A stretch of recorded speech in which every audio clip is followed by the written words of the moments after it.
In a big win for the Congress party, Rahul Gandhi is all set to be back as a member of parliament. I'm Barkha Dutt, here with the Mojo story. The big political news at this hour is the Supreme Court's decision to put a stay on the conviction of Rahul Gandhi. Remember, Mr. Gandhi was disqualified as a member of parliament after a trial court found him guilty of defamation in relation to what has come to be known as the Modi surname case. Although the Supreme Court did not endorse the language used by Mr. Gandhi when he was making a broad reference to corruption and in fact said that his remarks were in poor taste, the Supreme Court also questioned the decision by the trial court to uphold a 2-year conviction. In fact, the Supreme Court argued that the 2-year sentence actually led to an automatic disqualification and suggested that any lower court could have looked at a conviction that was less than 2 years, but would have still kept Rahul Gandhi in parliament. The Supreme Court argued that this was not just about the rights of Rahul Gandhi, but also about the rights of his electorate. Remember, Mr. Gandhi is a member of parliament from Kerala. Now, this is a big political story. How soon will the Lok Sabha Secretariat move to reinstate him? Will Mr. Gandhi be the face of the Manipur debate that is scheduled to take place in a couple of days from now? As somebody who's just returned from reporting all through the week in Manipur, this is of special interest, at least to me and to the people of Manipur, what shape and form that Manipur debate will take. Let's introduce our guests on the program today as we look at this big political story. Joining us now is Sanjay Hegde, senior advocate, commentator, analyst. It's good to see you, Sanjay. Also joining us is Sanjay Jha, Congress supporter, former spokesperson of the party, sometimes a critic of his own party, but mostly a critic of the government. Also joining us is Rahul Dev, veteran editor and journalist. Always a pleasure to see you, Rahulji. And also joining us is Vineeta, Hariharan, spokesperson of the BJP. I'm very much hoping, Vineeta, that you can hear me because we were having some troubles earlier getting through to you. Let me get the ball rolling with getting your first reactions from the Congress. The Congress leader, Rahul Gandhi, has said, come what may, my duty remains the same. It is to protect the idea of India. This is Rahul Gandhi on Twitter. We'll have official responses coming in from a Congress press conference in about 10 minutes from now.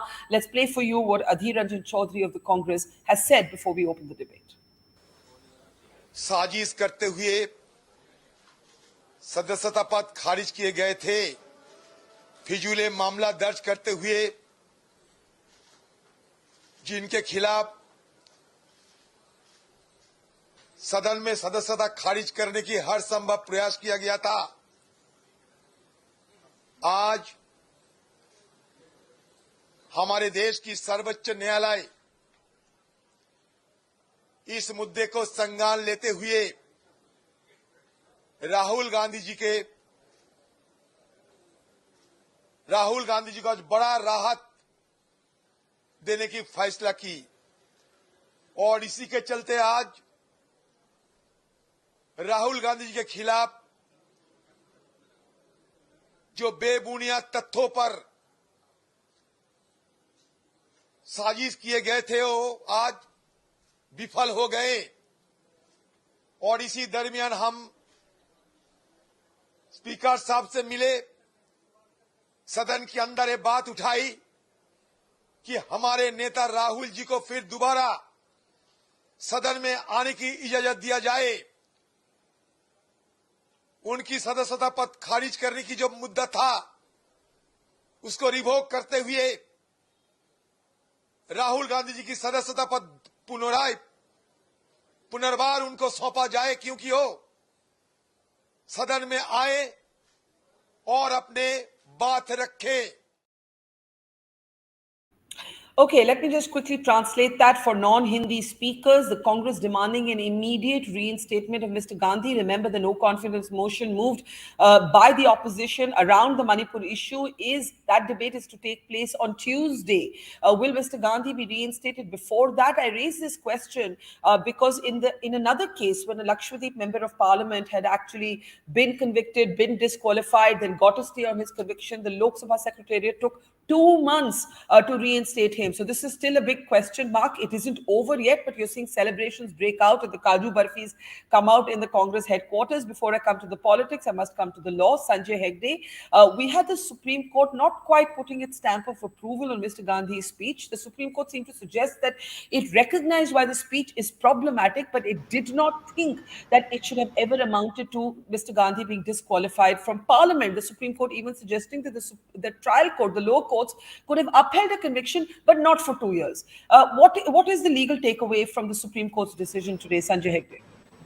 No, I don't think you can. It's right to say that the Supreme Court would have upheld a conviction.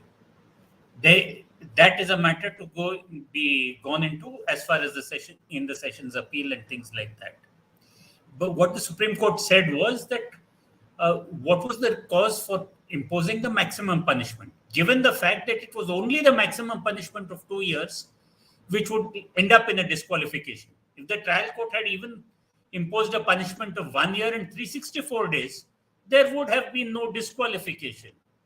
So the added fact of disqualification was a cause for the Supreme Court to stay the conviction itself.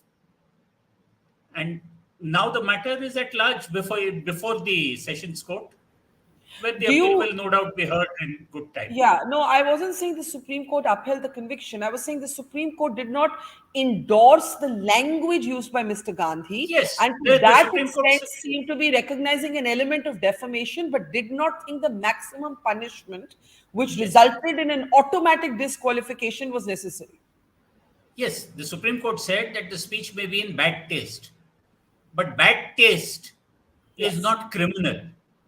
You can't convict somebody for bad taste. My taste may not be the same as yours. That is not a criminal matter. And quickly on a point of law, Sanjay Hegde, before I open this up, there's the example of the Lakshadweep member of parliament, right? He gets a stay from a Kerala High Court, but the Lok Sabha Secretariat takes 2 months. Now, it's going to be interesting to see whether Mr. Gandhi, who has been vocal about Manipur, the opposition has been very vocal about Manipur, will get an immediate reinstatement or not. Is there a point of law here, or does that now depend entirely up to the Lok Sabha Secretariat? The law is settled. The moment there is a stay of the disqualification, of the conviction, the disqualification itself goes. So, as of this moment, Mr. Gandhi is not disqualified. He is a member of parliament. Now, how parliament works its procedures, whether it issues its notification, whether it permits him to be seated or not, that is normally for the speaker to decide. But I don't think the speaker should be slow walking this process. If he does it, it would be at the peril of the credibility of the office itself.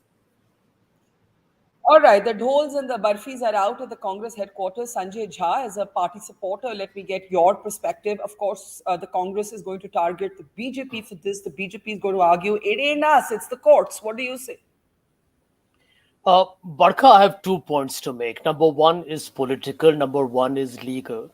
The political point is that Rahul Gandhi made, I thought, an outstanding speech on the Adani issue in Parliament.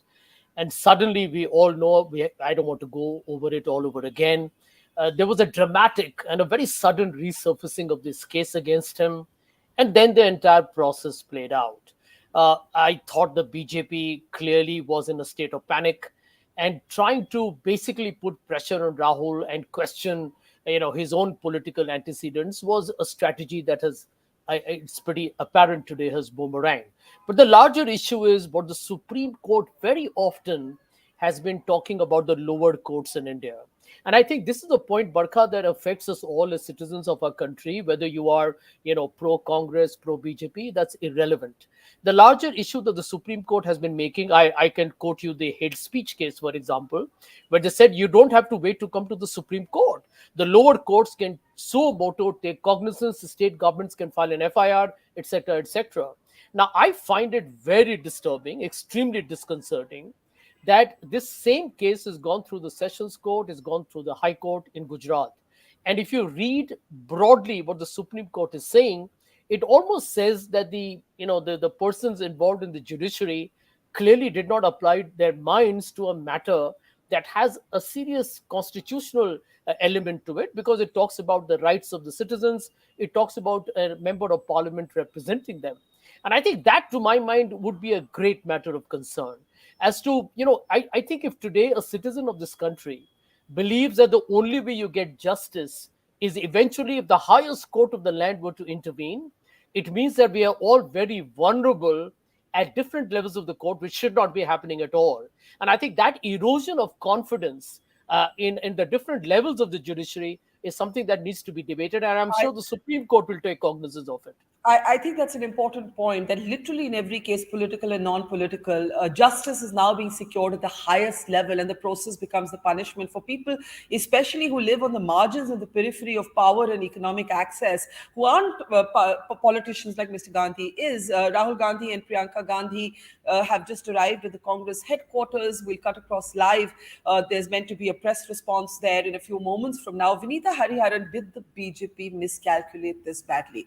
What did you achieve in the end, it might be asked? Now, I know you're going to say it wasn't the party, it was the court. It was the court that convicted, it's the court that given relief, and the law has followed its own course. But, imagine for a moment if the BJP had said, you know what, we would like to see Mr. Gandhi in parliament. We believe in a healthy opposition. We have no position on this. How good the BJP would have looked, how grand the BJP would have looked in the eyes of people, even in the eyes of its own critics. Do you think that the BJP miscalculated, even created sympathy for Mr. Gandhi among his critics by celebrating this conviction when it had come from lower courts? Vineeta, Hariyar.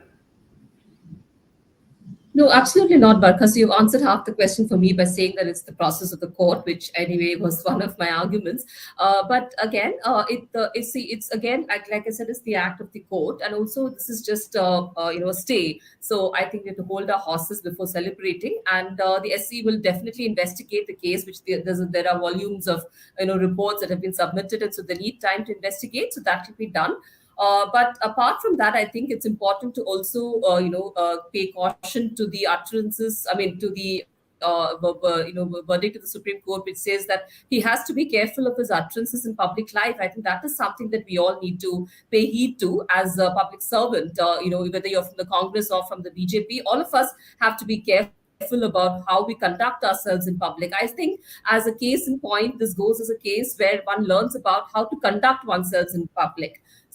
So I think that's what the case is actually kind of giving a lesson to all of us, and beyond politics, of course. And so I think that's the merit of the case, and we'll wait for the final verdict to be out. And so it's still too early to celebrate, I would say.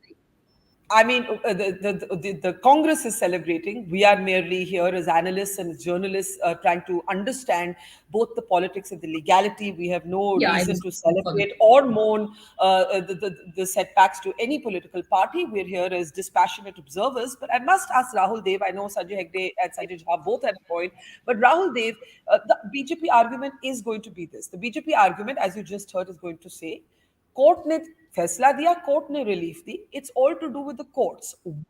Making this about the BJP, and the Congress, of course, has now gone into sort of complete celebratory mode. Like, this is a kind of second coming, as it were, of Mr. Gandhi. How do you see what's happening, Rahul Dev? Well, the Congress has reason to celebrate, so we can't grudge the party that. Secondly, I think there are two lessons in this judgment. First is for the entire Gujarat judiciary. The second is for the office of the speaker, as well as the political party he belongs to, and the BJP.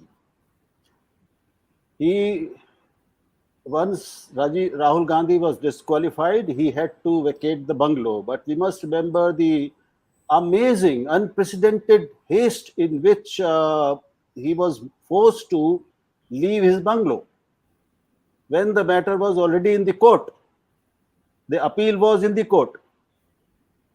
That is going to reflect rather poorly on those who made the decision. Yeah. I think you've reminded us. Yeah, go ahead. Yes. So the Honorable Speaker, I'm sure, would reflect on this, and I'm sure he would not like to invite further scrutiny by delaying Rahul's Reinstatement. re-entry into Parliament before the Manipur debate takes place. Yeah. It is something the whole nation would expect.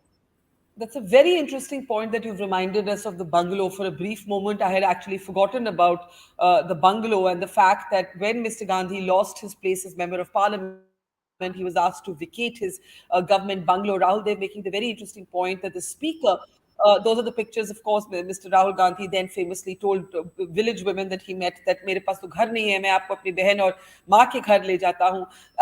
Sanjay Hegde, you were wanting to come in on sort of the argument कि ये तो court का फैसला है. Both the conviction, both the upholding of the conviction as well as the relief has all come through a legal process. Rahul Dev reminds us that there were other things that happened, like asking Mr. Gandhi to leave his government bungalow.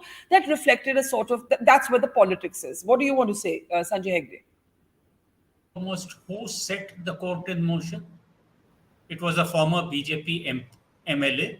God knows what he will be further in the BJP in times to come. So the BJP can't wash its hands off. It was the BJP who took, or a party functionary of the BJP who took Mr. Gandhi to court in a defamation, and the BJP continues to take him to court in a whole host of places.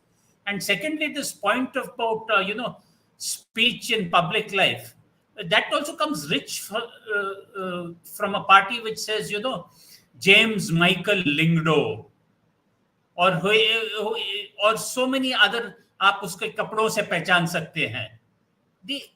So yes, now if you want to take the high moral ground, then I suppose all such kind of speech will be scrupulously avoided by the BJP. Yeah, but this is the Supreme Court, right? The BJP and the Congress can quarrel it out over, coarseness of speech and so on. But this is the Supreme Court, Sanjay Hegde, that's made an observation that this speech was in poor taste. There is a kind of rap on the knuckles, if I may call it that. I see. Listen, there are several bits of tonality which also get lost in the reporting. Ultimately, whatever is in the order is what has legal value. It may say things about bad taste, but the Supreme Court doesn't convict anybody for bad taste. Okay, let me bring in Sanjay Jha. Here's my question to you. The BJP spokeswoman, and we just lost the connection to her. Hopefully, she'll reconnect. She made the argument this is a stay. And Abhishek Singhvi arguing in the court today said, listen, I'll argue the conviction later. So it's not that Mr. Gandhi has been found not guilty of defamation. There is simply a stay on this order till the court hears the entire matter. Do you want to respond to that, Sanjay Jha? Yeah, sorry, just Sanjay. one line. Yeah, one line. Okay. Now the entire matter will go back to the Sessions Court. It doesn't linger in the Supreme Court. The appeal is pending in the Sessions Court. The question but does the Session Court get a cue from the Supreme Court? Like, does this change how... That is for the Sessions Court. And the Supreme Court also said that we get very interesting judgments from the state of Gujarat these days. Okay. Sanjay Jha, go ahead. I think Sanjay Hegde has already made the bigger point about the fact, and I think even Rahul made the point, that if you are not confident of getting justice from the courts in a particular jurisdiction of a state, I think that, in my mind, is of significant import in this conversation today. But to answer your question, you're absolutely right that this was eventually a political story. I mean, what did Rahul Gandhi say in that speech in Karnataka? He talked about the corruption of Lalit Modi, and he was talking about Nirav Modi, and he was talking about Mr. Modi himself where the Rafale deal was concerned. I mean, I remember Narendra Modi in one of the interviews or in some talk, he mentioned that, in an election campaign, we all say things in the heat of the moment. So I asked this question of the BJP, that if I were to quote to you the hate speeches made by Amit Shah, when recently in Karnataka during the campaign, he made a statement. No, later on they could very cleverly deny it. That if the Congress were to come in power, you could see communal riots. What did he mean by that? He's a home minister, for God's sake. I But also know the statements he made during the Kerala elections when he talked about the color of flags up in Wayanad. So here, I think what the BJP may have probably done is to now bring itself under greater public scrutiny. I will be watching them personally. Anytime any leader, whether it's Narendra Modi or Amit Shah, I mean, the others don't really matter, anyone makes a statement that is even remotely inflammatory, I think they're up to go to the courts. And I think today Rahul Gandhi stands vindicated for two reasons. One, legally, but I'll tell you what, even Rahul's worst critics have to give him full marks here for carrying himself with the dignity and character, never stooping low, never sounding petty, despite the fact that everyone knew that this was part of a larger political harassment game. And I think he scores brownie points at a time when Indian politicians don't even speak, when you have murders, mayhem, and women being gang raped and paraded in public. I would say full marks to Rahul Gandhi for the way he's conducted himself during this period. And Barkha, you know that there have been times I've been critical of Rahul's leadership. But I got to say that this is the kind of people you need in politics. That, he's okay. considered to be a dynast entitled blah, blah, blah, but he took no kind of access to the privilege during this period. Hats off to Rahul Gandhi for that. Okay, now you made a reference to the Amit Shah speech, and you yourself said that later he denied the interpretation in the media. And as I said, the politicians will battle out, which speech is what. I am more interested as an observer about, in what happens next, how this plays out politically, how this plays out legally. I want to bring in Vineeta Hariharan at this point from the BJP. Will the BJP welcome the Supreme Court verdict? Will you say we respect it, we welcome it, we welcome Rahul Gandhi back into Parliament? Can there be a moment of conviviality between the two parties? That one could have imagined in a, let's say, a Vajpayee era. How would you respond to the Supreme Court judgment? How do you Yeah, see it? so Barkha, yeah, so first of all, we follow all the constitutional processes and we welcome all the court verdicts. So we do not go against what the legislature or what the judiciary hands over to us. So definitely there is no question of countering the Supreme Court verdict. But we'll have to wait and see for the state to get over and what happens subsequently. And as far as the hate speeches that Mr. Hegde, Mr. Sanjay Jha referred to, both of them were not personal attacks. If you see, Rahul Gandhi's attack was against a certain surname, and that surname has had an innuendo to the Prime Minister of India himself, and so it was tantamount to calling the Prime Minister a thief. So I think that has no comparison to what Mr. Sanjay Jha's references to the hate speeches were. And as far as conduct in Parliament is concerned, is this what you call, civilian conduct when you see the Parliament has not been in session for the last so many days, thanks to the opposition who does not want a healthy debate in the Parliament? So if this is the conduct that you want to set an example for the country, I think you'll have to really review your statements and your remarks about the behavior of your leader.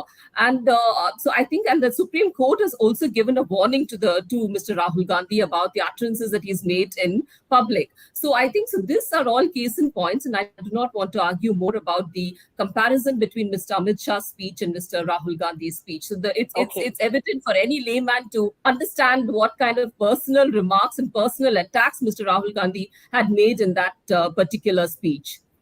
Okay, Sanjay Jha, give me a second. I want to bring in Rahul Dev and then I'll come to you. Rahul, look ahead with your political understanding. As I was saying, this entire sort of conviction, and it's still a conviction, the conviction hasn't been overturned, there's a stay on it. This entire conviction may have, in fact, created some sort of sympathy factor for Rahul Gandhi. I don't know. How do you see the politics of this play out going forward? It's a big step up and push for Congress party and Rahul Gandhi personally, his stature, and I agree with the point made earlier that the way he has conducted himself after all this, after the conviction, is remarkable, and you have to give him credit for that. Many of our, or most, I would say, our politicians do not do that. They haven't shown the same dignity, sense of dignity and decorum.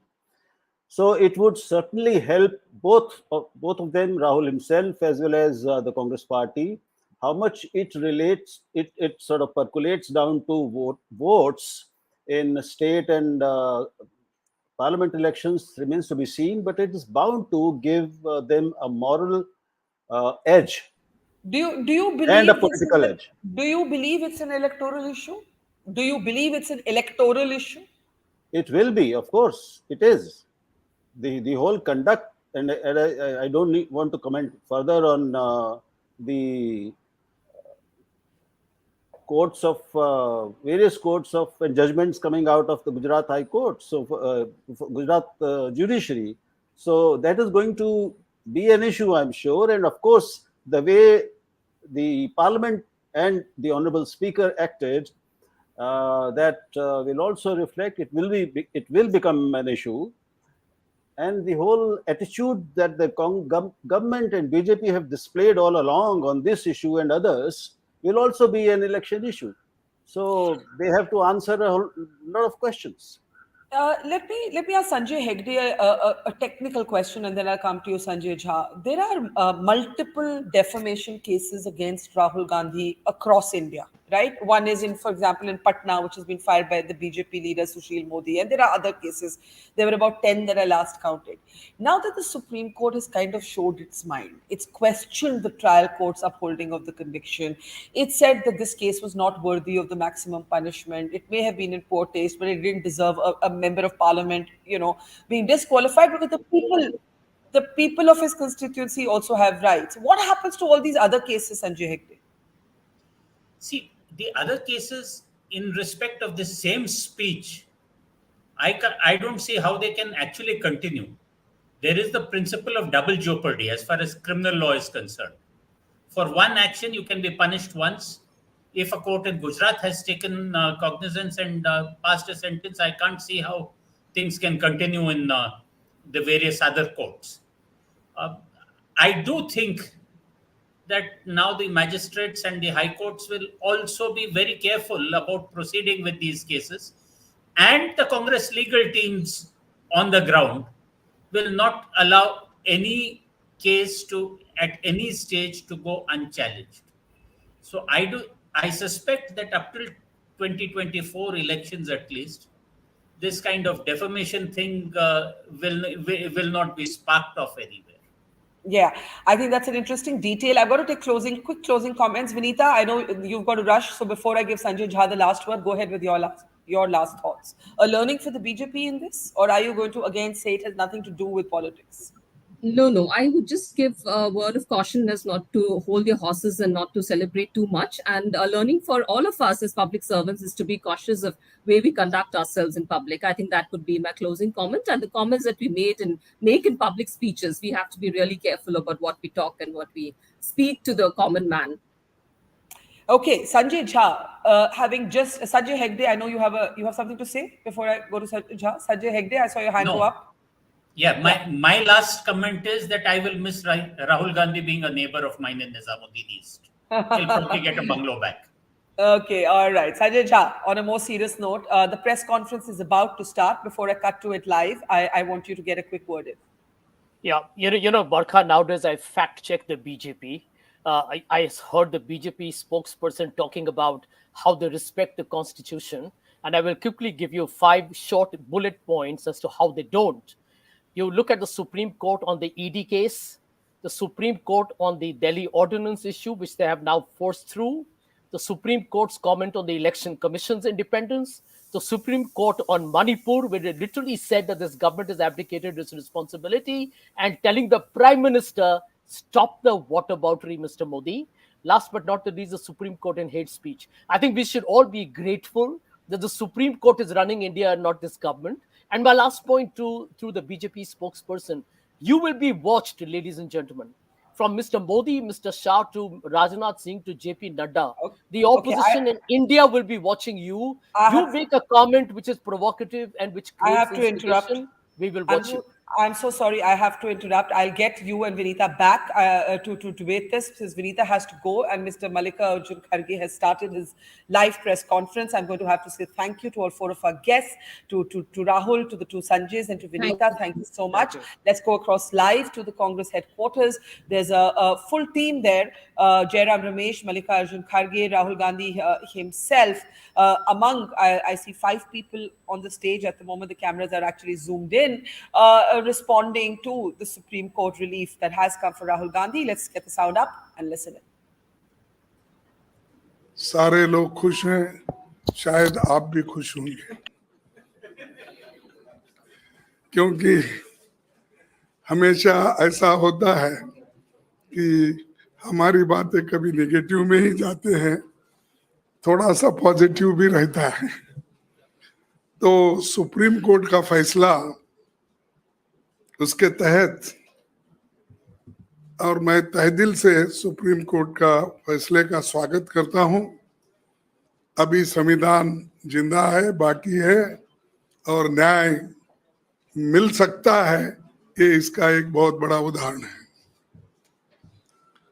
संविधान, लोकतंत्र और भारत के आम लोगों की ये जीत हो गई है। सिर्फ राहुल गांधी जी का जीत नहीं है, सारे भारत के जनता की जीत है और डेमोक्रेसी की जीत है और संविधान के उसूलों की जीत है।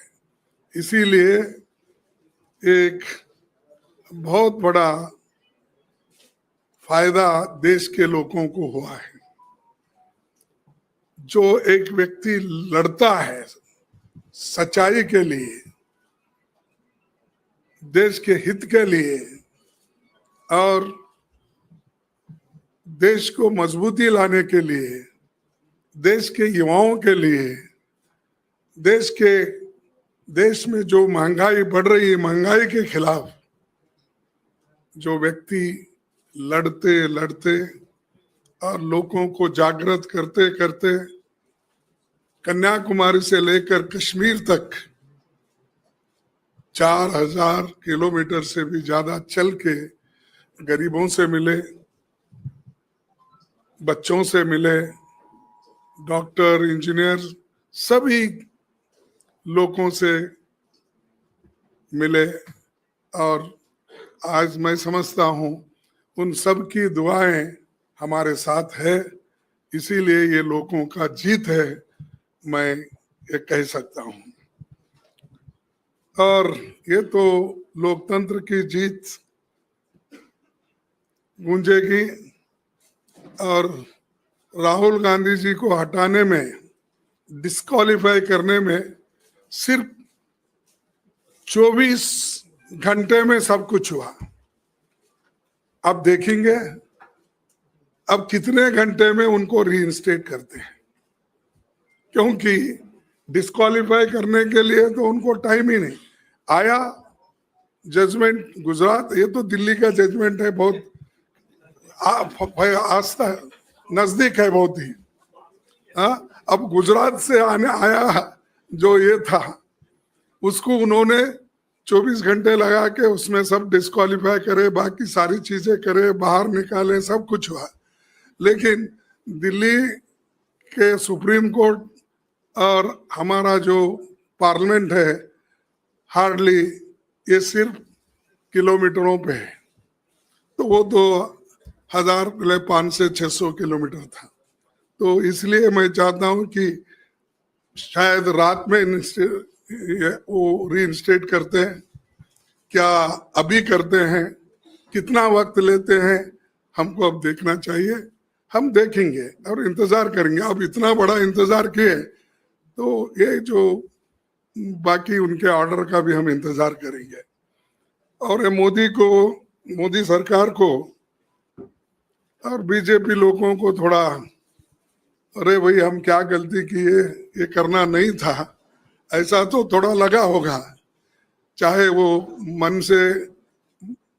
मन में ही बोलते होंगे या बाहर बोलने को थोड़ा कष्ट होता होगा, लेकिन मैं उस पर टिप्पणी नहीं करना चाहता हूं, क्योंकि अभी आगे हमारा लड़ाई जारी रहने वाला है। तो इसलिए मैं इतना ही कहूंगा कि ये लोगों की जीत है, वोटरों की जीत है और वायनाड के नागरिकों की और वोटर की ये जीत है। वहाँ के लोग भी बड़े खुश हैं और वायनाड के लोग जीत से अब सब जगह ये अपनी जीत बना रहे हैं।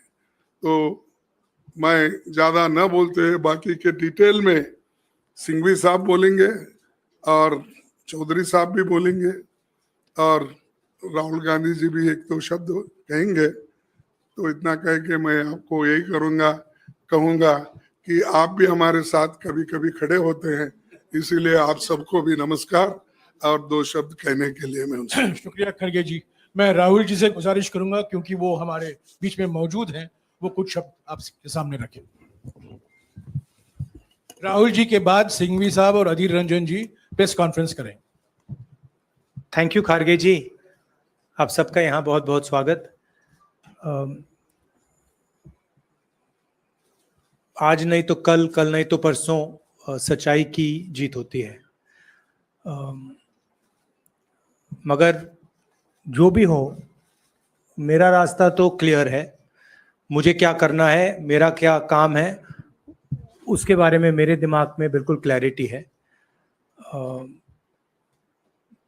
जिन लोगों ने हमारी मदद की और जनता ने जो प्यार और सपोर्ट दिया, उसके लिए मैं बहुत बहुत धन्यवाद करता हूँ। Thank you. शुक्रिया राहुल जी, शुक्रिया खड़गे जी। Thank you.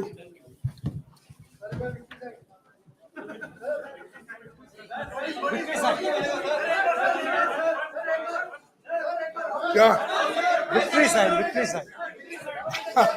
अच्छा मैं करता हूँ तो अध्यक्ष।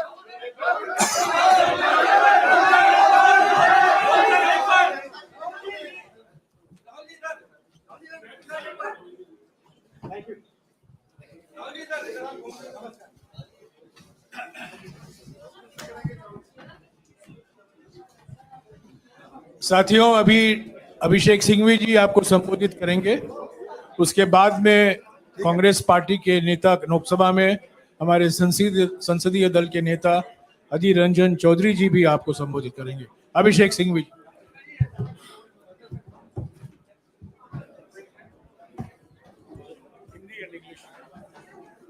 दोस्तों, शुरू करें। थोड़ा दरवाजा बंद कर लीजिए और शुरू करें। शांत हो जाएं, पीछे वाला दरवाजा। जैसा कि हमेशा करते हैं, हिंदी इंग्लिश में करेंगे, थोड़ा सब्र रखें आप, संक्षिप्ति है। शांत हो जाइए प्लीज, थोड़ा शांत हो जाइए। दोस्तों, आज सत्य, साहस की जीत हुई है। ये केवल राहुल गांधी जी की जीत नहीं है, लोकतंत्र की जीत है, संविधान की जीत है और आम जनमानस की जीत है। हम आशा करते हैं अब कि भाजपा अपने एक विशेष विभाग जो है, जो कई खेल खेलता है, चालबाजी के और अन्य खेल, उस विभाग पे ताला लगाएगी। वो जो चीजें करते हैं जिससे विपक्ष के नेताओं को अनर्गल रूप से निशाना बनाया जाता है, उसको अब कुछ हद तक कम से कम थामेगी, अगर पूरी तरह से रोकती नहीं भी है तो। हम अब संसद में उत्सुकता से जनता से जुड़े मुद्दों पर श्री राहुल गांधी को और श्री राहुल गांधी की बुलंद आवाज सुनने के लिए तैयार हैं, उत्सुक हैं और मोदी सरकार को बुनियादी मुद्दों पे जवाबदेही बनाना, ये आप फिर से देखेंगे संसद के अंदर। संसद के बाहर तो ये प्रक्रिया चली रही थी। तो जैसा कि लोग कह रहे हैं, फिर से चलेगी सवालों की आंधी जब संसद में लौटेंगे Rahul Gandhi. Friends, I am going to use words of studied moderation when I come to the actual issues. And since I have argued this matter, I am going to really summarize the 6, 7, 8 major issues on the merits for you without really expressing any opinion. But before that, I have to say what I have said partly in Hindi, that this entire country has heard, seen Rahul Gandhi in action, in and outside of Parliament. His actions, his speech, his thought process, his initiatives, his abhiyans are all ultimately animated by his thinking, Daro Mat. Daro Mat. He has demonstrated time and again the courage of his convictions. He has equally reposed faith in the rule of law. It took some time.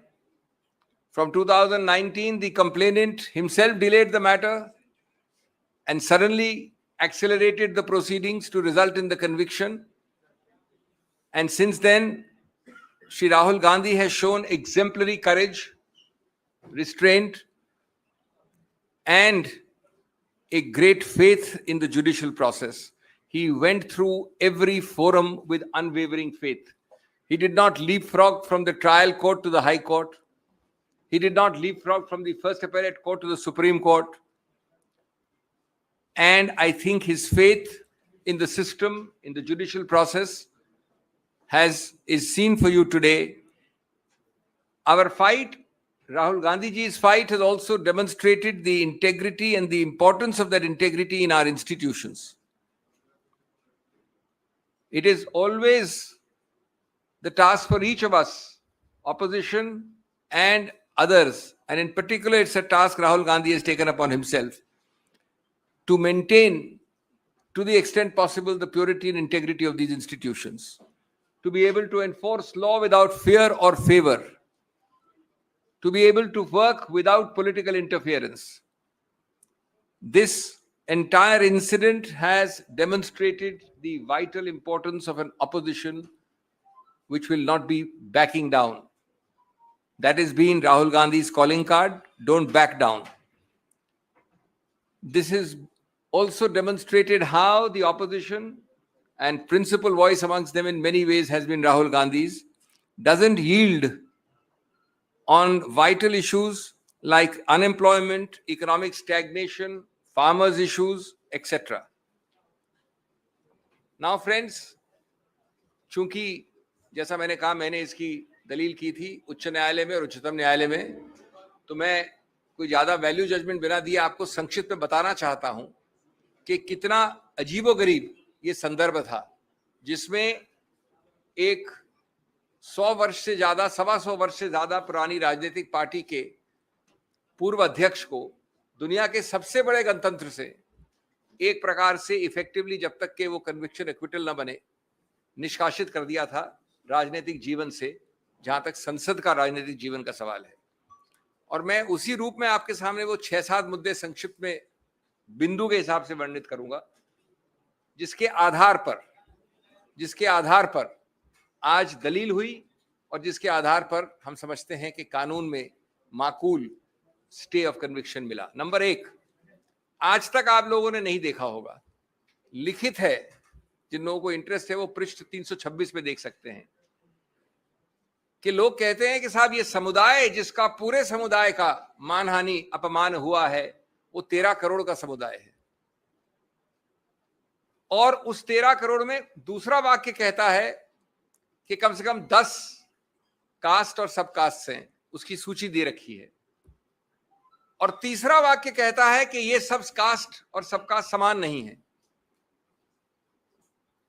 लेकिन चौथे वाक्य में कहते हैं कि जब माननीय राहुल गांधी ने ये वाक्य बोला तो ये पूरा 13 करोड़ का समुदाय, उसका कोई भी व्यक्ति उठकर ऐसी याचिका डाल सकता है। ये पहला, और ये उस कानून, उस सिद्धांत के विरुद्ध है दोस्तों, जिसमें लिखा गया है बार बार, एक केस का नाम है सुब्रमण्यम स्वामी, दूसरे केस का नाम है नरसिम्हन, कि आप ऐसी मानहानि की याचिका सिर्फ एक identified, frozen, limited, circumscribed class, एक ऐसा वर्ग जिसको आप परिभाषित कर सकें, उसके विरुद्ध वही वर्ग उठ सकता है। दैट इज, हमने पहला मुद्दा उठाया। दूसरा मुद्दा, माननीय उच्च न्यायालय ने एक बड़ा अजीबोगरीब वाक्य दिया है, पूरा एक पैराग्राफ इसके ऊपर लिखा है, जो ये दोनों चीजें आज तक नहीं हुई, 13 करोड़ वाली भी और जो अब मैं बोलने जा रहा हूं। कहा है कि भाई ये मॉरल टर्पिट्यूड भी है, अत्यंत गंभीर है, अत्यंत भर्त्सना योग्य ऑफेंस है। तो मैंने विनम्रता से कहा उच्चतम न्यायालय को कि माननीय न्यायाधीश साहब, आज तक हमने ये नहीं सुना कि जिस ऑफेंस का सबसे ज्यादा मैक्सिमम पनिशमेंट 2 वर्ष हो, उसको मॉरल टर्पिट्यूड भी कह दो और गंभीर भी कह दो और भर्त्सना योग्य भी कह दो। फिर हमने बताया कि इस पूरे आईपीसी में जिसमें के सैकड़ों ऑफेंसेस हैं, उनमें 22 ऐसे प्रावधान हैं जिसमें सिर्फ 22 जिसमें सिंपल इम्प्रिजनमेंट है। उन 22 में से एक है ये प्रावधान मानहानि वाला। तो विधायिका ने तो कभी समझा नहीं इसको इतना गंभीर। आप जो याचक हैं, कंप्लेनेंट है, उन्होंने बहुत ज्यादा गंभीर बोल दिया और उसके ऊपर उच्च न्यायालय ने लिख दिया। तीसरा, ये बेलेबल है। बेलेबल का मतलब ये नहीं होता कि बेल मिल जाए, बेल मतलब होता है कि बिना कोर्ट जाए आपको पुलिस बेल दे सकती है। ये सिर्फ कम जघन्य अपराधों के लिए ऐसा प्रावधान होता है। नंबर 4, नॉन कॉग्निजेबल है। जैसा आप जानते हैं कि थोड़ा भी ज्यादा अगर गंभीर या जघन्य अपराध है तो पुलिस अफसर बिना वारंट के आपको गिरफ्तार कर सकता है। नॉन कॉग्निजेबल मतलब होता है वो अपराध जो कम जघन्य है, कम गंभीर है, उसमें आपको वारंट चाहिए, आप जाके किसी को पकड़ नहीं सकते। और उसके ऊपर कंपाउंडेबल 2 तरह के होते हैं। एक होता है कि अगर हमारा झगड़ा हुआ तो हमने प्राइवेटली कंपाउंड कर लिया, 2 निजी रूप से इंडिविजुअल ने, स्टेट नहीं आता उसमें कहीं। दूसरा होता है कि आपको स्टेट की अनुमति चाहिए, स्टेट वाले ज्यादा जघन्य, ज्यादा गंभीर अपराध होते हैं। तो ये अपराध कंपाउंडेबल है 2 निजी व्यक्ति विशेष के बीच में। तो हमने पूछा कि आज तक कभी नहीं हुआ कि आपने जघन्य भी बोल दिया, भर्त्सना योग्य भी बोल दिया और गंभीर भी बोल दिया, एक ऐसी चीज के बारे में जो बेलेबल है, नॉन कॉग्निजेबल है, कंपाउंडेबल है, 2 वर्ष का है, सिंपल इम्प्रिजनमेंट है। तीसरा, 13 करोड़ का समुदाय मानहानि कोई एक व्यक्ति कर सकता है। ये कानून उच्च न्यायालय ने बताया, आपको, हमको सिखाया है नया। कोई अमुक व्यक्ति, केरला से कश्मीर, असम से गुजरात, लेकिन साथ साथ ये पूछा आपने, हमारी चार्ट में 13 ऐसे केसेस हैं। ऐसा कैसे हुआ भैया कि सभी के सभी 13 केसेस उस 13 करोड़ के समुदाय में से जो 13 केसेस फाइल हुए सभी भाजपा के कार्यकर्ताओं ने किए? ये अजीब सा समुदाय है जिसमें सिर्फ भाजपा के कार्यकर्ता ही जगते हैं कंप्लेनेंट के रूप में। ये हमारा तीसरा बिंदु था। चौथा बिंदु था कि आपने ये नहीं देखा कि अपने निर्णय में एक नया ऑफेंस डाल दिया है जो याचक ने भी नहीं कहा था। एक प्रावधान है 171G representation of peoples act में, उसमें यह है कि अगर 2 कैंडिडेट जो इलेक्शन लड़ रहे हैं वो एक दूसरे को किसी रूप से गंदे शब्दों का इस्तेमाल करते हैं तो ये लिख दिया है माननीय उच्च न्यायालय। लेकिन 171G तो न याचक का केस था न हमारा केस था, किसी ने रेज ही नहीं किया था। उसको पूरा ऑफेंस करके माननीय राहुल गांधी जी को दंडित भी कर दिया उस पैराग्राफ में। हमने ये सब बताया कि इससे मालूम होता है कि उच्च न्यायालय का निर्णय एक बिल्कुल गलत, विकृत इत्यादि निर्णय है और इसलिए इसको तुरंत स्टे करना चाहिए। इसके अलावा हमने कई और चीजें दी हैं जिनको मैं आपको तकनीकी रूप से नहीं बताऊंगा, सिवाय इसके कि जो मूल वाक्य है जो कि 3 पृष्ठ की राजनीतिक स्पीच में कोलार में 1.5 वाक्य या 3 लाइन का वाक्य बनता है, उसको सिद्ध करने के लिए जो एविडेंस एक्ट में एक सर्टिफिकेट चाहिए वो आज तक किसी ने उपलब्ध नहीं करवाया। तो प्राथमिक रूप से ट्रायल कोर्ट ने कन्विक्ट कर दिया श्री राहुल गांधी को, लेकिन स्पीच अभी तक कानूनी रूप से सिद्ध नहीं हुई है। जब स्पीच सिद्ध नहीं हुई तो वो याचक जिसने कंप्लेंट की थी, पुरनेश्वर मोदी, वो गया हाई कोर्ट में अपने खुद की कंप्लेंट के विरुद्ध और अपनी खुद की कंप्लेंट को स्टे करवा दिया इस ग्राउंड पे कि मैं अभी और ढूंढ रहा हूं सामान, क्योंकि मैं अपनी वो स्पीच को, क्योंकि उसने स्पीच में एक न्यूज़पेपर प्रोड्यूस किया, कोई टेप नहीं प्रोड्यूस किया, खुद आंखों देखा हाल था नहीं, क्योंकि जो याचक है वो था नहीं वहां पर स्पीच में, तो उसने कहा मुझे और टाइम चाहिए और अपनी ही कंप्लेंट पे स्टे ले लिया। 1.5 साल बाद जब उसने अपनी ही कंप्लेंट का स्टे हटाया और ये कन्विक्शन लिया, तो ये नहीं बताया कि उस 1.5 साल में उसने नया क्या ढूंढा था जिस कारण से उसने स्टे लिया था। कोई नया तथ्य नहीं निकला था। तो एक प्रकार से कन्विक्शन दिया गया है एक ऐसी कंप्लेंट में जहां ये वाक्य सिद्ध ही नहीं हुआ है एविडेंस एक्ट के नियमों के अनुसार। जब ये देखा कि ये सिद्ध नहीं हुआ है, न उसमें किसी आंखों देखा हाल है, न टेप है, टेप को आपने सर्टिफिकेट अंडर 65B के अनुसार सिद्ध नहीं किया है, इत्यादि इत्यादि। तो पांचवा बिंदु, इन्होंने एक व्यक्ति को खड़ा किया, गणेश विज है उसका नाम, जो बीजेपी का काफी उच्च स्तर का कार्यकर्ता है, सांस्कृतिक विभाग का अध्यक्ष है। उसका नाम कंप्लेंट में नहीं है, उसका नाम विटनेस लिस्ट में नहीं है, वो कभी आगे आया नहीं। 1.25 साल कंप्लेंट के बाद, 1.25 साल होता है 1 महीना, 1 साल 9 महीना, उन्होंने इसको खड़ा कर दिया बीजेपी कार्यकर्ता को कि मैं वहां था खड़ा हुआ, मेरी आंखों देखी हाल है, मैंने स्पीच सुनी थी। तो जिसको हम कहते हैं अंग्रेजी में वर्थलेस विटनेस, उस विटनेस का कोई भी आप उसके ऊपर आप आधार नहीं कर सकते, आधारित नहीं कर सकते अपने कन्विक्शन को। इसके अलावा कई और मुद्दे हैं। एक मुद्दा जो पूरी तरह से देखा भी नहीं उच्च न्यायालय ने, कि आप कब तक जो जनता जन समुदाय है वायनाड का, उनको वंचित रखेंगे एक चुनावित व्यक्ति द्वारा। ये कानून में एक मुद्दा है, मैं सिर्फ राजनीति की बात नहीं कर रहा हूं, कानून में ये अहम मुद्दा माना जाता है कि क्यों आप कन्विक्शन स्टे करें। 7वां मुद्दा जिसपे बहुत अहमियत दी है, जो ऑर्डर में भी आप पढ़ेंगे शाम को, जो ऑर्डर आएगा, तो हमने बहस की थी कि अगर 11 महीने, 1 साल 11 महीने और 29 दिन का दंड होता तो पर्याप्त नहीं होता इस डिस्क्वालिफिकेशन के लिए। यह आवश्यक है कि 2 साल का हो, नहीं तो डिस्क्वालिफिकेशन लागू नहीं होता। अब रोचक बात यह है कि 2 साल इस दंड के लिए मैक्सिमम है, और आज तक जिन लोगों को इसका अनुभव है वो जानते हैं कि 2 साल का कभी भी दंड जो मैक्सिमम पनिशमेंट होता है नहीं दिया गया है। लेकिन उसको छोड़िए, अगर आपको मैक्सिमम पनिशमेंट देना है दंड, तो जो आप सेंटेंसिंग की कार्रवाई कन्विक्शन की कार्रवाई से अलग होती है। मैं पहले कन्विक्ट कर दूंगा आपको, उसके बाद मेरे को अलग एक सुनवाई करनी होती है सेंटेंसिंग में। तो माननीय जज ने कहीं ये कोई कारण नहीं दिया, कोई औचित्य नहीं बताया कि क्यों हमने आपको 2 वर्ष का मैक्सिमम अधिकतम दंड दिया है। अगर उन्होंने कोई कारण नहीं बताया, 15 मिनट में सेंटेंसिंग, राहुल गांधी जी गए थे कोर्ट, तो अगर आप कारण नहीं बताओगे तो उसका आधार नहीं होगा, तो 2 वर्ष कैसे आपने लागू किए एक साथ। 8वां, उन्होंने कहा कि ये तो हैबिचुअल ऑफेंडर हैं। हमने चार्ट दिखाई, 13 केसेस में एक में भी कन्विक्ट नहीं हुए राहुल गांधी जी, एक में भी। सबके सब 13 केसेस बीजेपी कार्यकर्ताओं द्वारा हैं। मैं आपको एक केस कार्यकर्ता द्वारा फाइल करके मैं कह दूंगा कन्विक्ट हो आप। एक 14वां केस है जिसपे कन्विक्ट नहीं हुए, राफेल का कंटेम्प्ट है, जहां मैं पेश हुआ था, वहां पर अपॉलॉजी मान्य है, वहां भी कन्विक्ट नहीं हुए। और वो राफेल वाला वक्तव्य 14 नवंबर 2019 का है। ये वक्तव्य जो कोलार में हुआ वो 14 अप्रैल 2019 का, 8 महीने पहले का है। तो आप कोलार के लिए कन्विक्ट नहीं कर सकते एक ऐसे वाक्य के आधार पे जो 8 महीने बाद हुआ।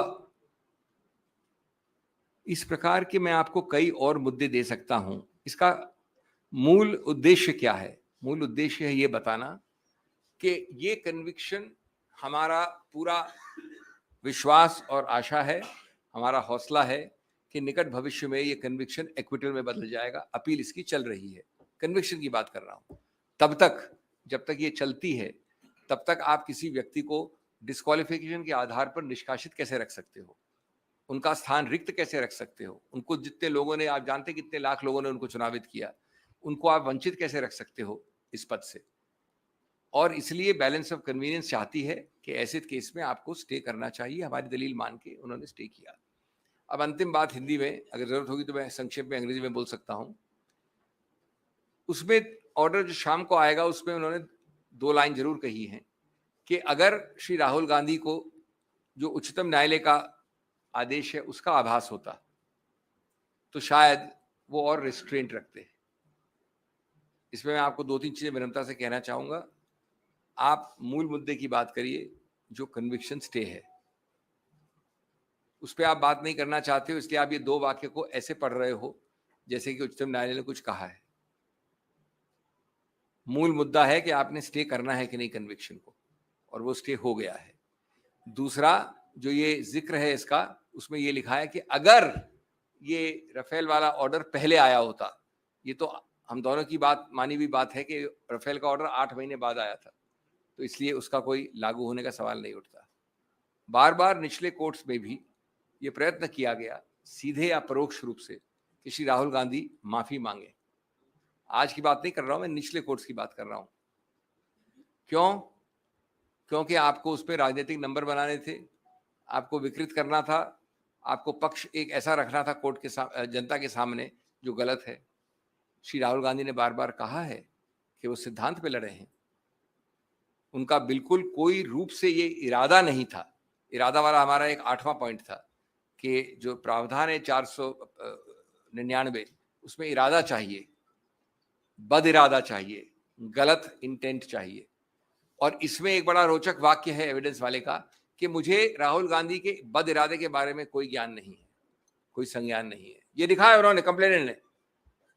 तो हमने ये कहा कि जब ये है सिचुएशन, तो आपको किसी रूप से ये कन्विक्शन स्टैंड नहीं होना चाहिए। हमारी दलील मानी गई, पूरी तरह से बहस दूसरी तरफ से भी हुई थी, इसलिए ये बहुत ही संतुलित ऑर्डर है। जैसा मैंने कहा, ये विजय है लोकतंत्र गणतंत्र की, लोगों की, सिद्धांतों की, संविधान की और कानून की।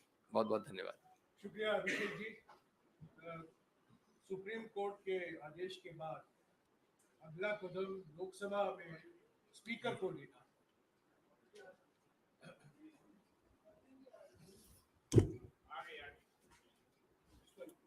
सुप्रीम कोर्ट के आदेश के बाद अगला कदम स्पीकर को लेना है लोकसभा में।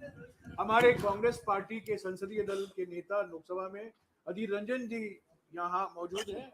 वो आपको इस विषय पर बताएंगे, क्योंकि वो स्पीकर साहब के साथ संपर्क में हैं। वो आपको ये इस बात पर कुछ बताएंगे। अधीर रंजन जी।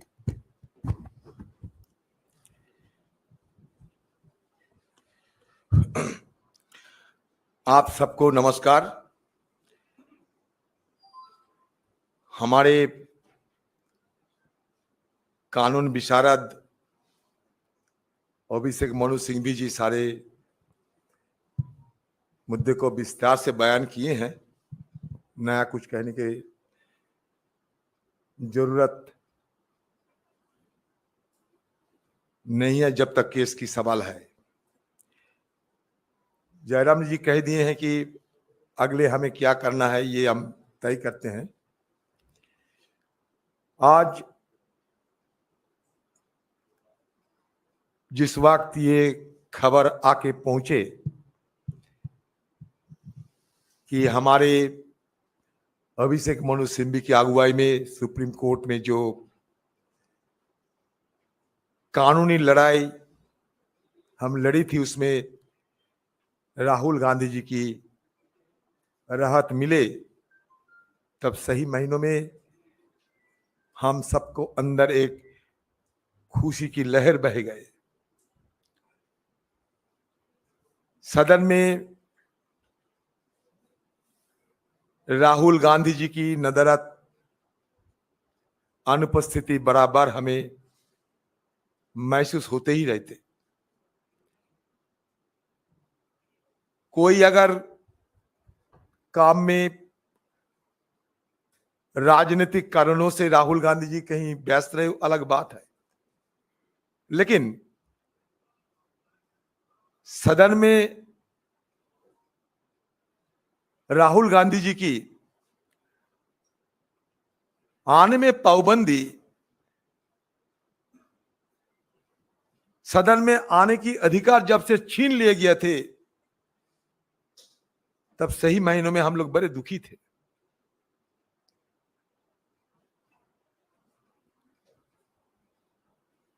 ये राहत की खबर सुनते ही तुरंत मैं इस सदन के अंदर पहुंचे और पॉइंट ऑफ इंफॉर्मेशन की हवाला देते हुए पीठ में जब हमारे चेयरमैन राजेंद्र अग्रवाल साहब बैठे थे, तब उनके पास बात रखी कि सुप्रीम कोर्ट से राहुल गांधी जी की राहत मिल चुके हैं, अब सारे पाबंदी हटा के जल्द से जल्द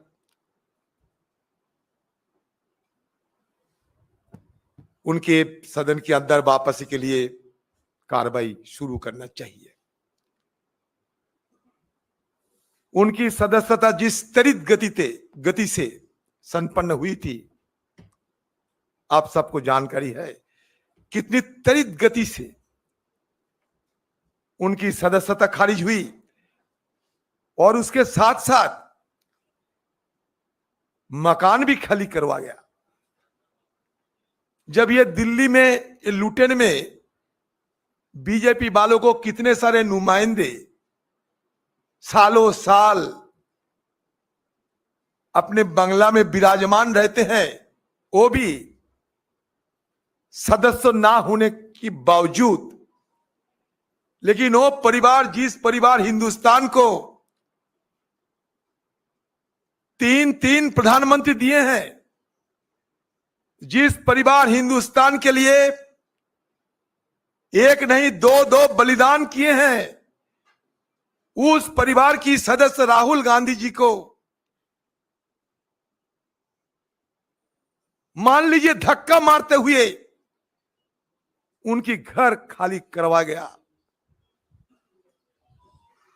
इस तरीके की वेदना, निर्ममता साथ लेकर हम लोग चलते थे, लेकिन भरोसा तो थी कि आज नहीं तो कल सच्चाई की जरूर जीत होंगे, और वो आज हुआ है। हिम्मत ना खोना, सिर्फ आगे बढ़ते रहना।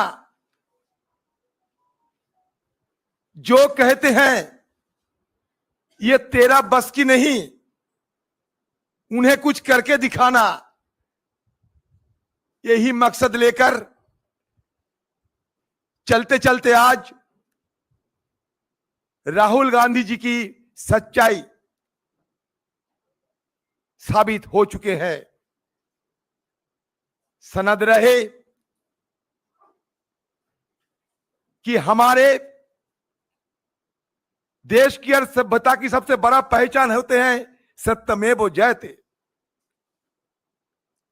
आज जीत हुई सच्चाई की, हिंदुस्तान की करोड़ों की आम लोगों को आशीर्वाद, दुआ, समर्थन राहुल गांधी जी की सबसे बड़ा ताकत थी, और इसी ताकत के बदौलत उन्होंने आज जीत हासिल किए हैं। अभी सदन की अंदर जाना बाकी है।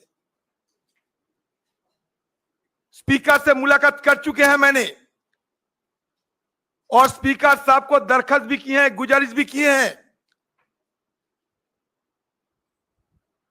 कि जिस त्वरित गति से राहुल गांधी जी की बर्खास्त हुई थी, उस त्वरित गति से ही उनको दोबारा वापस लाना चाहिए।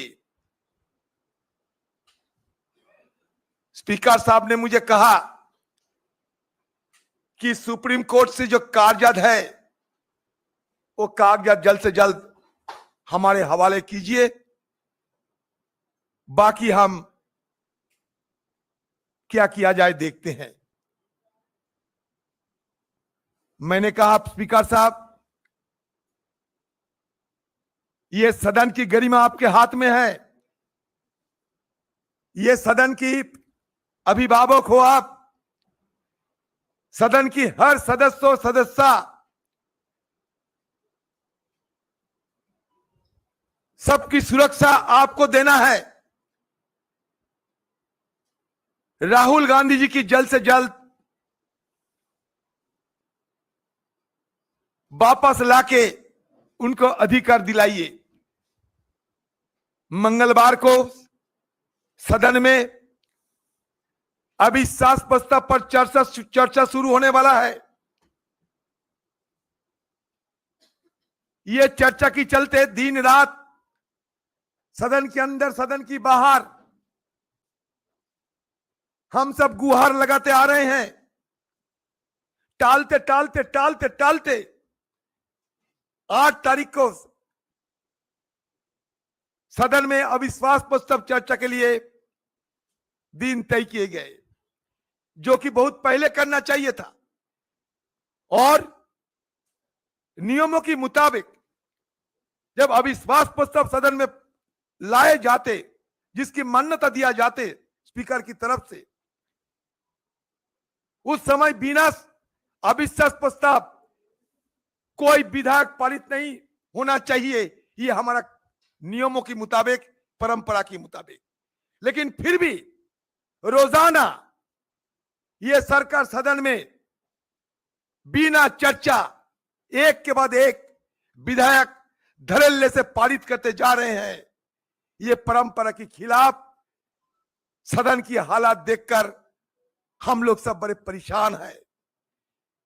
आज तक हिंदुस्तान की ये पार्लियामेंट में, सदन में कभी ऐसा नजीर नहीं हुई थी जब अविश्वास प्रस्ताव स्पीकर साहब की टेबल पे अविश्वास प्रस्ताव पे चर्चा नहीं हुई और दूसरी तरफ एक के बाद एक विधेयक पारित होते गए।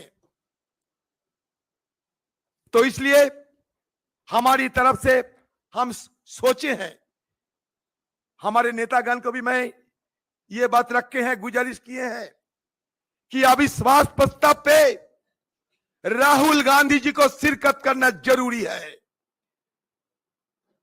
और अविश्वास प्रस्ताव की चर्चा शुरू होने का पहले ही राहुल गांधी जी को सदन के अंदर वापस लाने की इजाजत हमारे स्पीकर साहब दें। इसके चलते आज से हम लोग पहल शुरू कर दिए हैं और जल्द से जल्द राहुल गांधी की वापसी के लिए हर संभव प्रयास हम करते रहेंगे। न संघर्ष न तकलीफ, मजा क्या है जीने में। बड़ा बड़ा तूफान थम जाएगी जब आग लगी हो सीने में।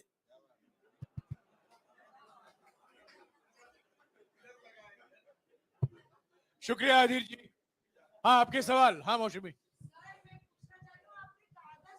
नहीं, सुप्रीम कोर्ट वाले जो आप कह रहे हैं दिए, ये पता नहीं। एक चीज बताना चाहता था इसी विषय में। देखिए, ये जो निष्कासन हुआ है या जो निलंबन हुआ है, ये सिर्फ जो भी निलंबन या निष्कासन हुआ है, ये पूरा परिणाम स्वरूप है। परिणाम किस चीज का है? जो मूल आदेश है कन्विक्शन का। जब नीचे की नींव हट जाए तो इमारत नहीं रह सकती, जब मूल हट जाए तो परिणाम नहीं रह सकता। नंबर 1। नंबर 2, इसके लिए भी अभी हाल में हमको एक प्रेसिडेंट मिल गया है और रोचक है कि मैं उसमें भी अपेयर हुआ था।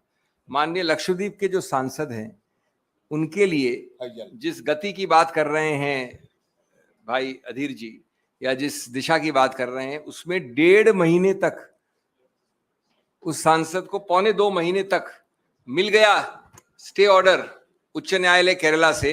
उसके बाद भी इस प्रकार की दलीलों के आधार पर उनको एंट्री पत्र नहीं दिया गया। हमने फिर एक और याचिका फाइल की, मैं पेश हूं। जिस दिन याचिका लिस्ट हुई, सरकार दौड़ी दौड़ी आई और कहा कि याचिका क्यों आई, हम तो दे ही रहे हैं, कल ही दे रहे हैं। मैं आशा और विश्वास करता हूं कि ऐसा अधीर रंजन चौधरी को या मुझे नहीं करना पड़ेगा। एक ग्रेस होता है हर काम का, एक विवेक होता है, राजनीति में भी एक सौहार्द होना चाहिए। जब निर्णय आ गया उच्चतम न्यायालय, उसके ऊपर कोई न्यायालय नहीं है, तो आप ये कागज पत्ती और तकनीकी चीजों पे करोगे। नॉर्मली आमतौर पे ऑर्डर आज आ जाना चाहिए, लेटेस्ट कल आ जाएगा। तो एक कागज लिखना है 2 लाइन का उनको कि संडे या मंडे को वो वापस आ जाएं। सिद्धार्थ, एक सवाल। क्या आश्वासन उनका रिप्लाई क्या है? चेयर के आपने राजेंद्र अग्रवाल जो चेयर पे थे आज उनसे बात करी है, उनका रिप्लाई क्या रहा है आपको ये जानना? मैं कहूँ उनका ये कहना मैंने पहले बता चुके हैं आपको कि ये सारे जो कागजात मतलब जो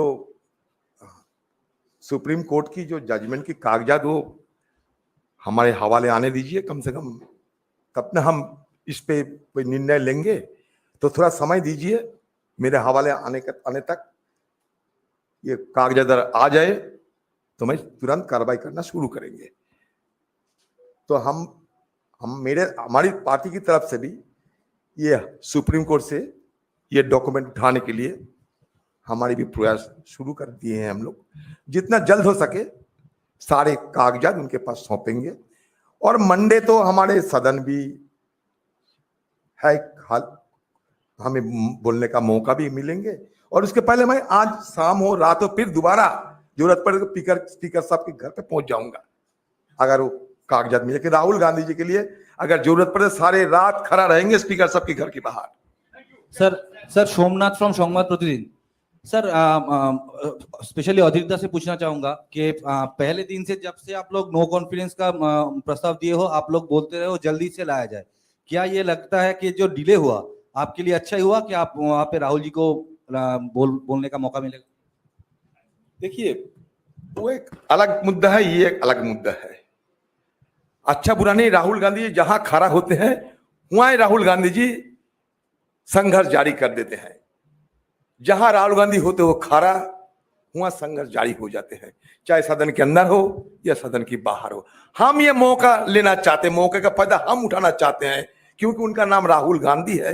जब अविश्वास प्रस्ताव है और प्रस्ताव पे चर्चा होने की पहले अगर राहुल गांधी जी की दर्शन मिले सदन के अंदर उनकी उपस्थिति में, और ये जो चर्चा में और रंग रूप बहुत किस्म के नया आयाम लाया जाएगा।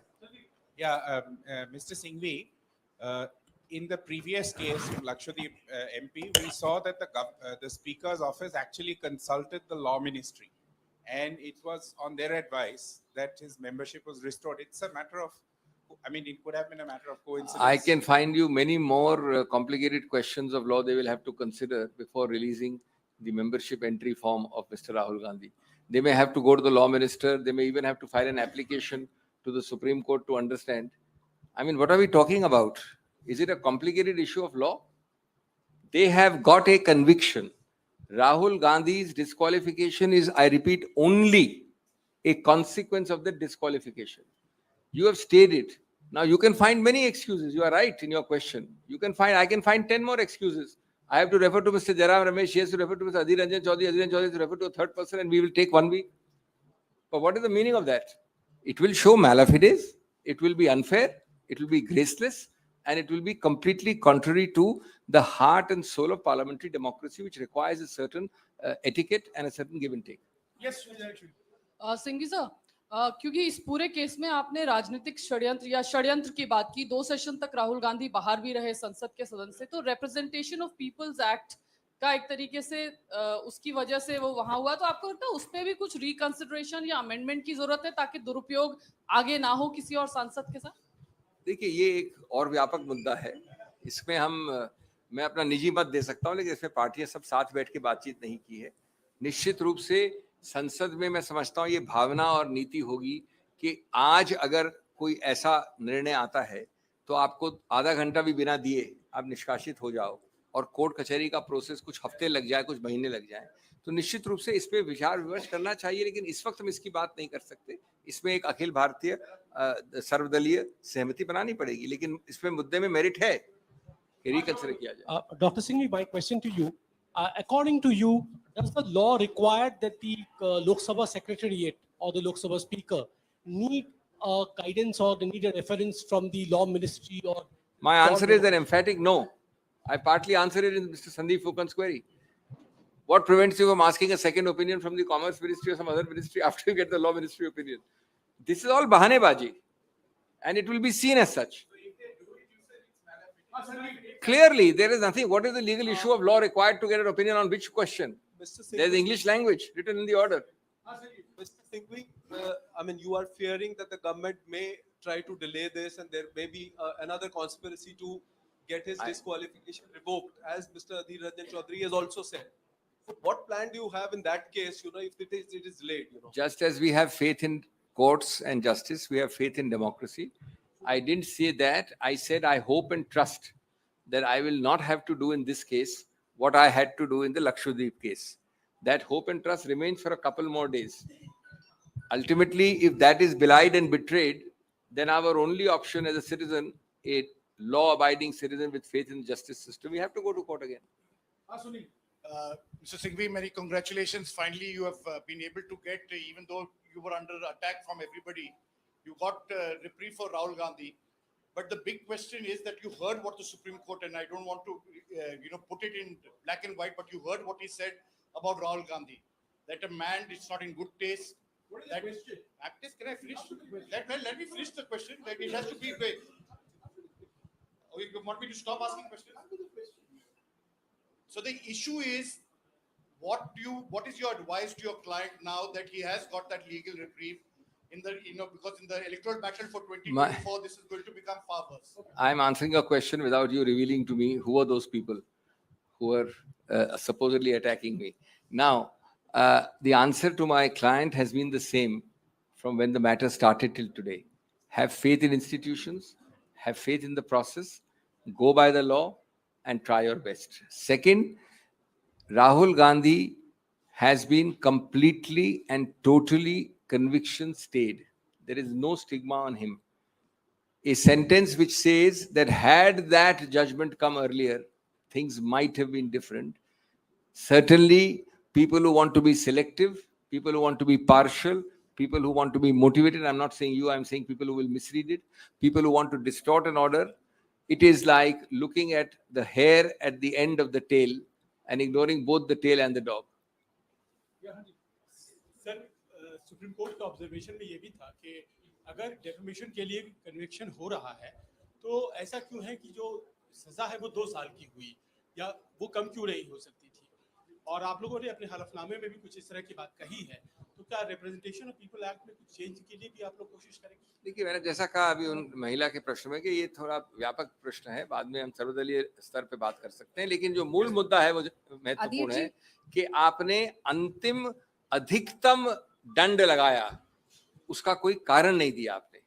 ये दंड 1 साल और 6 महीने क्यों नहीं है, 1 साल 9 महीने क्यों नहीं है, 1 साल 11 महीने 29 दिन क्यों नहीं है, ये जज ने कहीं नहीं बताया आपको। तो आप सीधा अगर 0 से अधिकतम सेंटेंस दंड लगाते हैं और कोई कारण नहीं देते हैं और आप जानते हैं कि उस दंड का परिणाम एक ही होता है, डिस्क्वालिफिकेशन, तो गलत है। ये कहा है उन्होंने। अधीर जी, मेरा सवाल आपसे है। मैं शिवानी हूँ, टाइम्स नाउ नवभारत से। आपने क्योंकि बात यहाँ पर उठाई थी कि उनको सांसद उनको हटा दिया गया था और सबसे निर्मम बात आपको ये लगी कि बंगला भी खाली कराया गया। अब जब उनकी सांसदी बहाल होती है, क्या कोशिश आप लोगों की ये भी होगी कि उनको वापस वो बंगला मिले जिससे ये अधिकार की बात है, कोई दया की नहीं। मोदी जी से, सरकार से कोई दया या भीख नहीं मांगते हैं हम लोग। जो अधिकार है, अधिकार के तहत जो मिल रहा है मिलेंगे। तो क्या उसी घर के लिए आप लोग प्रयास नहीं, ऐसा कोई बात नहीं है। हम आपको क्या कहा, हमको भीख नहीं मांगने वाला, कोई दया नहीं मांगने वाला। जो अधिकार के तहत जो मिलने वाला वही हम लेंगे। अधिकार की बात है ये। बिल्कुल एक ही है, आपसे ही है, ठीक है। तो कानूनी लड़ाई में आपको जीत मिली है, मुबारक हो। लेकिन आप लोगों ने कहा है कि ये लोकतंत्र की जीत है। बीजेपी के सांसद हैं, वो कह रहे हैं कि ये सुप्रीम कोर्ट से जो फैसला आया है ये लोकतंत्र की ही जीत है। लेकिन ये उस चीज के उलट है जो राहुल गांधी विदेश में कहते हैं कि देश में लोकतंत्र नहीं है। इस पर आप क्या रिएक्ट करेंगे? इसमें कोई रिएक्ट करने की आवश्यकता नहीं है। कोई ऐसे विकृत वाक्य को क्या रिएक्ट करें? राहुल गांधी ने आज तक न विदेश में न देश में कहा है कि लोकतंत्र नहीं। वो जो वक्तव्य देते हैं, स्पीच देते हैं, उसको आप न पढ़ते हो न समझते हो। आपके नहीं, यानी हमारे विपक्ष के लोग न समझते हैं। ऐसी कोई बेवड़ी बात कभी कही नहीं किसी ने। सिंघवी साहब, आपने कहा, सिंघवी साहब अभी आपने कहा कि आपको उम्मीद है कि जल्दी से जल्दी स्पीकर मान लेंगे और राहुल गांधी की सदस्यता बहाल हो जाएगी। लेकिन जिस तरीके से आपने आशंका भी जताई कि जिस तरीके से कहा जा रहा है कि इस मंत्रालय से पूछो, उस मंत्रालय से पूछो, तो कब तक आप लोग इंतजार करेंगे और किस समय के बाद आप वापस अदालत जाएंगे? आपको माननीय सभापति से पूछना चाहिए। सिर्फ एक ही मैं सेंटेंस वाक्य कहूंगा कि आपको ओपिनियन, सुझाव, सुलह, मत की आवश्यकता नहीं पड़ी जब आपने लगभग 48 घंटे, मुझे याद नहीं है, या 24 घंटे में राहुल गांधी को कहा कि कृपया आप बाहर चले जाइए। उस वक्त कोई ओपिनियन की जरूरत नहीं थी। उस वक्त बहुत जो पेचीदे प्रश्न थे कानून के, वो सब आपको साफ थे। अब जब उसको स्टे कर दिया है तो आपको जितने सारे ये मुद्दे दिखाई दे रहे हैं, तो ये क्या न होगा, ये तो बदइरादा ही होगा ना, और क्या होगा। सर, जिस तरीके से राहुल गांधी जी के ऊपर और भी केसेस पेंडिंग है, जैसे वीडी सावरकर वाला है, उसके लिए कोई प्लान अभी से तैयार है आप लोगों के पास? सर, मैंने आपको बताया ना, हमने चार्ट डाल रखी है। 13 केसेस है उनका। अगर एक फैक्ट्री है जिनका काम सिर्फ ये है कि 13 करोड़ लोगों में सिर्फ बीजेपी कार्यकर्ता ही इससे अवमानना होती है, वो केस फाइल करते रहेंगे। आई थिंक ये लॉयर्स की कम्युनिटी के लिए एक बड़ा अच्छी चीज है। जवाब, लाजवाब।